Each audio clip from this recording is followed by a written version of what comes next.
What's up, friends? Mark Holmes here, and as always, I want to thank you all for watching, commenting, subscribing, and being part of the Joe Blue Sports Report.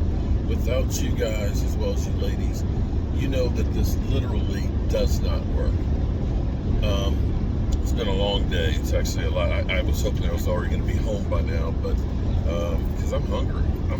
I'm actually hungry. So I've had my coffee today, and that's it. And I don't know what I'm going to eat because it's going to be late when I do get back in, and I'm redoing the keto thing. But since I was snaking the drain, I don't want to touch anything. I want to go home, take a shower, and get clean. So we have the news of Sean Payton, and we've been talking about Sean Payton's situation for a couple of days now. And shout out to JMU Dukes. Dukes. Okay.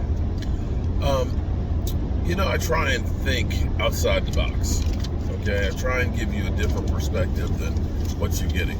Stacy Schubert had shared with me a video on YouTube comparing, and I've done the same thing too. I basically said, if you don't like Mike McCarthy, then there's nothing about Sean Payton that's different than Mike McCarthy. Both of them have had a Hall of Fame quarterback, be it Aaron Rodgers hasn't gotten in there yet, but he will be in there. They won a Super Bowl with them. Great defense, great team, and all that, and so on. Sean Payton, the same thing. Sean Payton, it was 2008? So you're talking about 13 years removed from that Super Bowl. And so the thinking right now for most people, except for Cowboy fans, we always want what somebody else has. We're never satisfied with what we have. We always think that we have something better until we get it, and then we're like, oh, I want something else. So we've got that dynamic. But thinking outside of the box, because the comparison would be Mike McCarthy and Sean Payton are the same guys. Now, we can definitely say that Sean Payton is a quarterback whisperer. Drew Brees, when he came to New Orleans, wasn't thought of being a great quarterback. He got the most out of Drew Brees and turned him into the quarterback who's thrown for more yards than any quarterback in the history of the NFL. Still has fallen short of getting more than that one Super Bowl.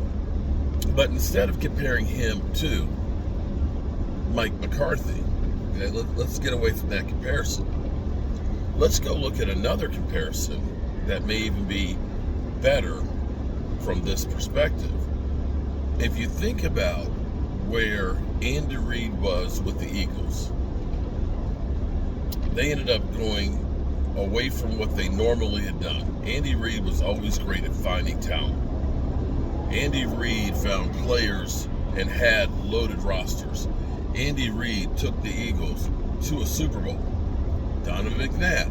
You got to look at Donovan McNabb, and I don't know that Donovan McNabb is as good as he is without Andy Reid, because you can look at Andy Reid, what he did with Alex Smith. Alex Smith was okay in San Francisco, but he got Alex Smith to go to different heights.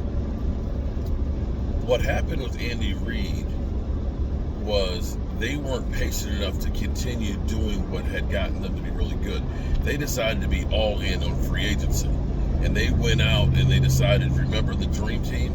They got Namdi, they got Vince Young, and all these other players and things. And it ended up being that there was no cohesion there.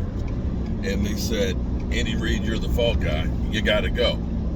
It wasn't that Andy Reid forgot how to coach.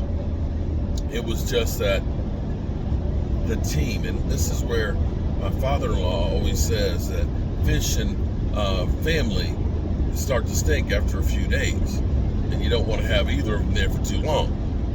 Well, it's the same thing in coaching. At some point, you get into a groove, and it needs to be a change. So could Sean Payton, instead of saying he's just Mike McCarthy, will have the same results, could it be that he ends up being more like Andy Reid, who didn't win a Super Bowl before he became coach of the Kansas City Chiefs? And you have to look at what he's brought to Kansas City, knowing that he has been to the last Super Bowl, fell short, but won the Super Bowl before, and is on the cusp of going there 3 years in a row.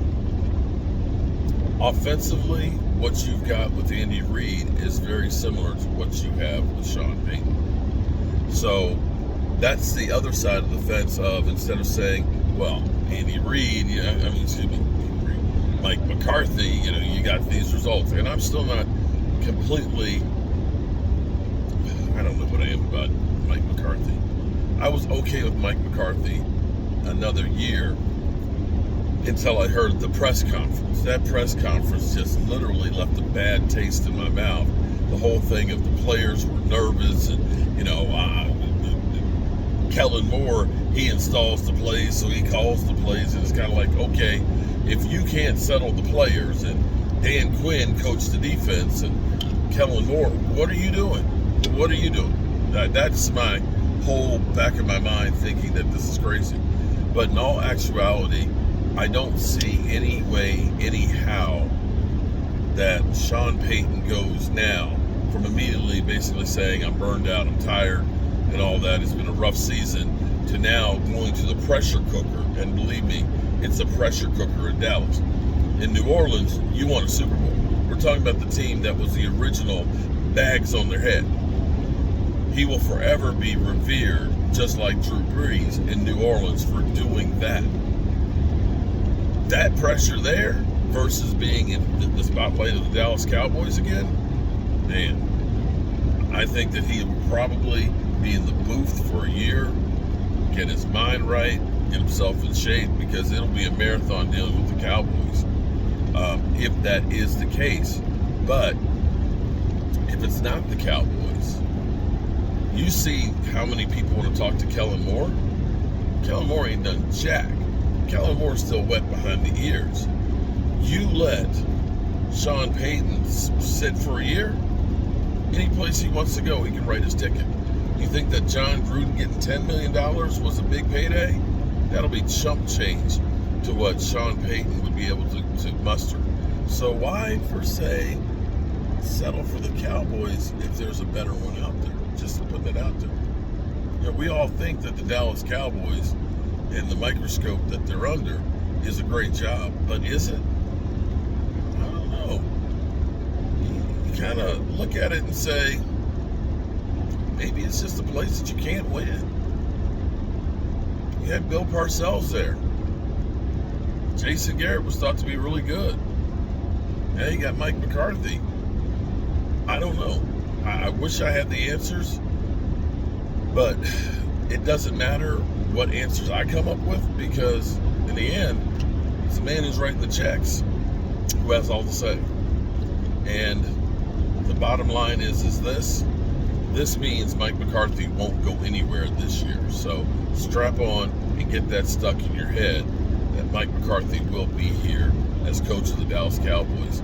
But like Eminem, his palms are sweaty and he's ready, because this is your one shot, your one opportunity. You got to get this shit right this year, Mike McCarthy, because you already got the guy waiting in the wings. That being said, I got me about 100 miles still to go before I get home, and at least you guys helped me stay awake for 10 minutes of it. Appreciate that. Pack of cigarettes. Pack of cigarettes. Who needs breakfast? No, it's a 6-pack of beer, half a pack of cigarettes, and I'm headed for Chicago. Well, Dan Quinn might be headed for Chicago. He's a finalist there, by the way. All right, peace.